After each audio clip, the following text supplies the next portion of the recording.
Hello আমার ছোট প্রিয় বন্ধুরা, তোমরা সবাই কেমন আছো? আশা করছি তোমরা সবাই ভালো আছো। এবং আমি আজকে একটা ধারাবাহিক গল্প নিয়ে হাজির হয়েছি। তো গল্পটা খুবই চমৎকার হতে চলেছে।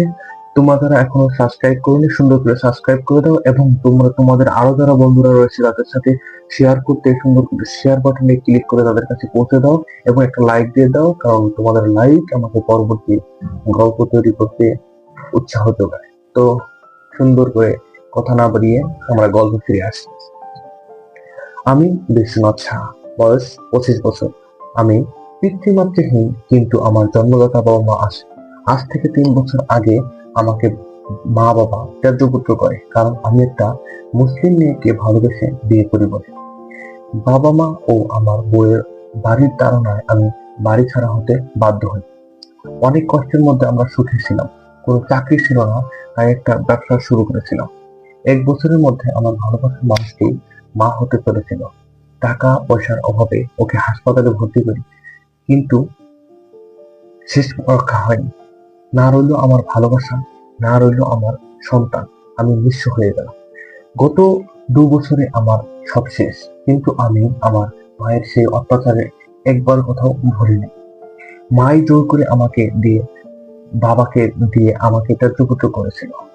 বাবার কোনো ইচ্ছাই ছিল না। যা হোক, সব ছেড়ে দিয়ে লটারি ব্যবসা শুরু করলাম। 7-8 মাস পর রিক্সে ছিলাম। একদিন আমার কপাল খুললো, আমি প্রথম পুরস্কার পেলাম। 1 কোটি টাকা। আমার কপাল ফিরল। বাড়ির পাশের কোনো বন্ধুর সাথে এতদিন যোগাযোগ রাখিনি, কিন্তু লটারি পাওয়ার পর এক বন্ধুর সাথে যোগাযোগ করলাম এবং ওকে সব খুলে বললাম। তবে কাকে বাড়িতে বলতে বারণ করলাম, নিজে সব গুছিয়ে নিলাম। বাড়িতে আছে আমার মা ও এক বিবাহিত বোন। বোনের বয়স এই 30 বছর। বোনের বয়স হয়েছে, আবার বিয়ে হয়েছে আমি বাড়ি ছাড়ার আগে। আমি যেখানে আছি সবাই আমার আবার বিয়ে করতে বলছে, কিন্তু যার জন্য সব খোয়ালাম সে আমাকে ছেড়ে চলে গেল। তাই বিয়ে আর করবো না বলে সবাইকে জানিয়ে দিলাম। ব্যবসা চালিয়ে যেতে লাগলাম। বাড়ি ছাড়া 3 বছর পূর্ণ হলো। এর মধ্যে আমার সেই বন্ধুর ফোন পেলাম। ও যা বললো শুনে খারাপ লাগলো। বাবার বেশ সুগার ছিল, বাবা অন্ধ হয়ে গেছে। বাবার আর সংসার চলছে না, মা খুব কষ্টের মধ্যে আছে। বন্ধু বলল, তুই যদি কিছু হেল্প না করিস তো তোর বাবা বেঁচে থাকবে না, বাড়ি ঘর বেঁচে দেবে। আর তোর বোনের দিকে তো একটু খারাপ ব্যবহার করেছে, তোর মা বাবাকে দূর দূর করে তাড়িয়ে দিয়েছে। সব কথা শুনে আমার খুবই খারাপ লাগলো এবং আমার খুব আনন্দ হলো। ঠিক হয়েছে, যা হোক, ওকে কিছু না বলার জন্য বললাম, কিন্তু নিজেও ভালো থাকতে পারছিলাম না। পরের দিন ও আবার ফোন করলো, ফিরে, তুই চাস না তোর মা বাবা মরে যাক? আমি ওকে কিছুই বলতে পারলাম না। ও বলল, আমি কাকিমাকে সব বলে দিয়েছি, ও তোর ফোন নম্বর দিয়েছি। আমি বললাম ঠিক আছে। ও বলল, এই নে, কাকিমার সাথে কথা বল। আমি ভাবতে পারিনি ও মায়ের কাছে কি ফোন করেছে। হ্যাঁ বাবা, কেমন আছিস? ভালো আছি। ওর কাছ থেকে সব শুনলাম। এরপরেই তুই ভালো আছিস শুনে খুব খুশি হয়েছি।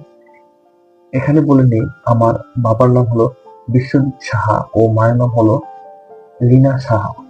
বাবার বয়স 51 ও মায়ের বয়স মাত্র 44 বছর। বললাম, মিসেস বিশ্বজিৎ, আমি আপনার কি উপকার করতে পারি? আমি তো আপনার কেউ নই, তবুও যখন ফোন করেছেন বলেন দেখি কি করতে পারি। অমন কথা বলিস না, আমি তোর মা। আমাকে আপনার ত্যায্য করেছেন। কোর্টে কি আমি আপনার ছেলে আর মেয়ে? আজ থেকে 3 বছর আগে সেটা আপনা আপনি শেষ হয়ে গেছে। আমাকে মাফ করে দিন। আমি মহা অন্যায় করেছি, যার জন্য কোনো ক্ষমা হয় না। ওসব কথা বলে কোনো লাভ নেই। কি দরকার বলেন এসব তালবাহানা করে? তোর বাবা খুব অসুস্থ, ওকে বাঁচা। ওষুধ কেনার টাকা নেই, খাবার কেনার টাকা নেই। তুই আমার শেষ ভরসা। আপনার মোবাইল নাম্বার আছে? আগেরটাই তো আছে, তবে ব্যালেন্স নেই। ঠিক আছে, আমি রাতে কথা বলবো, এখন ব্যস্ত আছি বলে লাইন কেটে দিলাম। রাতে ঘরে গিয়ে মায়ের মোবাইলে ব্যালেন্স ভরে দিলাম। 10 টাকা। 10টা পরে ফোন করলাম। হ্যালো বিশু, বল বাবা, তুই এখন কোথায় আছিস? সেটা বলা যাবে না, অন্য কথা বল। তোর বাবাকে বাঁচা। বাবাও বাঁচবে না। একটা টাকাও আয় নেই, কি করে কি করবো বুঝতে পারছি না। তোর বোন যা ব্যবহার করলো, একদম মুখের উপর বলে দিল, আমি আর কিছু দিতে পারবো না, এবার বাঁচো মরো সব তোমাদের। তো আমি কি করবো আপনাদের জন্য? আমি তো আপনাদের কেউ না, নিজের মেয়ে কিছু করলো না সেখানে তো আমি বাহিরে। আর বলিস না সব, আমি ভুল করেছি, মহা ভুল। এর বাসন হয় না। আমার তো কিছুই করার নেই। আমি জানি না শুনি না, কেন আপনাদের উপকার করবো? তুই আমার একমাত্র ভরসা, এমন কথা বলিস না। তোর অনেক টাকা, তুই তোর বাবাকে বাঁচা, বিনিময়ে তুই যে সাজা আমাকে দিবি আমি মাথা পেতে নেব। সাজা? আপনাকে কেন সাজা দিব? আপনি আমার কে হন? তো বন্ধুরা, এই পর্যায়ে তাদের আর্গুমেন্ট চলতে থাকলো। তো পরের পর্বে তোমরা জানতে পারবে তাদের মাঝে কিভাবে একটা সম্পর্ক সৃষ্টি হয়। তো এই পর্যন্ত তোমাদের শোনার জন্য ধন্যবাদ। খুবই অসংখ্য অসংখ্য ধন্যবাদ। তোমরা তারা ভালোবাসা সুন্দর করে লাইক শেয়ার কমেন্ট করে দাও। ধন্যবাদ সবাইকে।